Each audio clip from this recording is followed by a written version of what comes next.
الحمد لله رب العالمين والصلاة والسلام على سيد الأنبياء والمرسلين وعلى آله وصحبه أجمعين وبارك وسلم تسليما كثيرا أما بعد. محترم حاضرین، السلام علیکم ورحمۃ اللہ وبرکاتہ۔ آج کی ویڈیو کا عنوان اور ٹاپک شب برات کے اندر جو اعمال اللہ کے حضور پسندیدہ ہے ان پر گفتگو کرنا ہے۔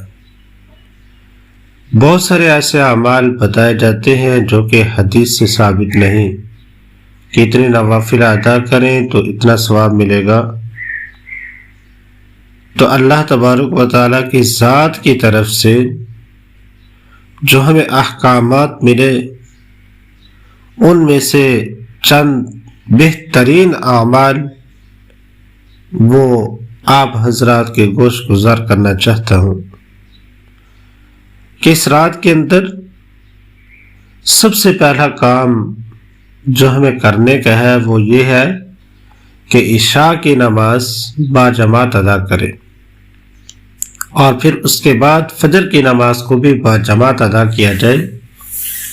اور حدیث مبارکہ کے اندر آتا ہے کہ جو بندہ فجر اور عشاء باجماعت ادا کرتا ہے اللہ تبارک و تعالیٰ اس بندے کو پوری رات عبادت کا ثواب عطا فرماتے ہیں۔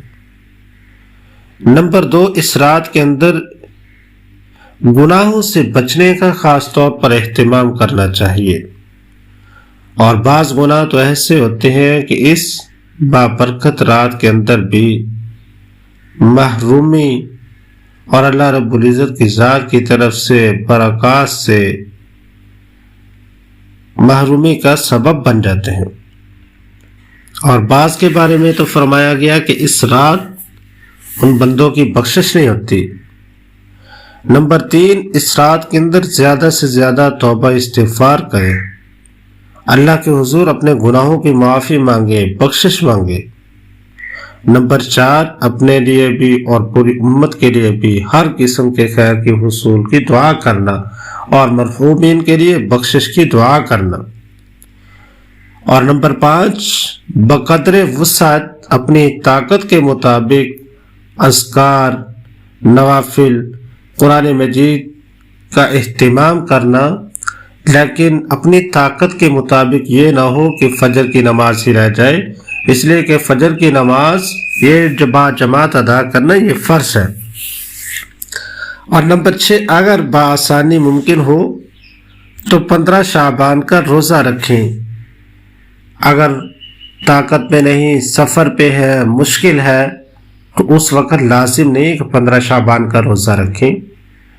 اور نمبر 7، صدقات، خیرات اس رات ادا کرنے کی کوشش کریں تاکہ غرباء، فقراء لوگ، ان لوگوں کے لیے آپ کچھ سامان مہیا کر سکے اور اپنے لیے بھی اپنے نیکی کا ذخیرہ کر سکے۔